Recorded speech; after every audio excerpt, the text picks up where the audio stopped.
महावितरणच्या विविध ठिकाणी असलेल्या ट्रान्सफॉर्मरवरील वितरण पेट्या सताड उघड्या असल्याने शेतात जाणाऱ्या शेतकऱ्यांना, शाळेत जाणाऱ्या विद्यार्थ्यांना तर कामावरती जाणाऱ्या कामगार वर्गाला धोका निर्माण झाला आहे। असुरक्षित काम करणाऱ्या महावितरण कंपनीच्या विरोधात नागरिकांमध्ये संताप निर्माण झालेला आहे।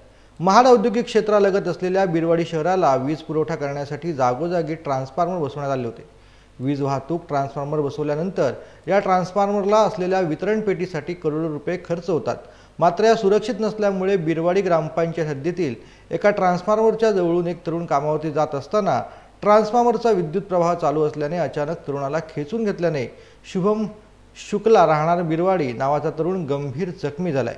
माझ्या भावाच्या जीवावर बेतणारे संकट दुसऱ्या कोणत्या व्यक्तीवरती हे संकट येऊ नये असे नातेवाईक सध्या बोलत आहेत। गंभीर जखमी झालेला तरुण महाड शहरातील सध्या खासगी रुग्णालयात उपचार घेतोय असं नातेवाईक सांगतात। परंतु या सगळ्या घटनेला बिरवाडी विभागातील महावितरण कंपनीचे अधिकारी जबाबदार आहेत असं नातेवाईक सध्या आरोप करत आहेत। महत्त्वाचे म्हणजे महावितरणच्या कर्मचाऱ्यांच्या सुरक्षेच्या बाबतीत देखील कामचुकारपणा केला जात असल्याने अनेक घटनांमध्ये लोकांचे जीव गेलेले आहेत असे महाड औद्योगिक क्षेत्रातील नोकर वर्ग तर बिरवाडी शहरातील नागरिक देखील बोलत आहेत।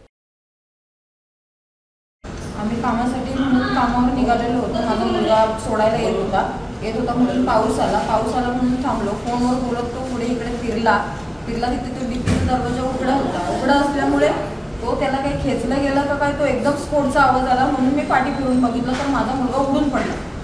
त्याच्या पुढचं मला काही आठवत नाहीये, पण कुठे ना कुठेतरी ह्याला एमएससी आलेच गरजे पण आपल्या इथं आहे बिरवाडीला। एवढं मला मागणी आहे की जेणेकरून तातडीने लक्ष घालावे माणसाने। त्याच्याबरोबर झालंय तसं कृपया दुसरं कोणाबरोबर होऊ नये, ही दुसरी केस आहे तिथे।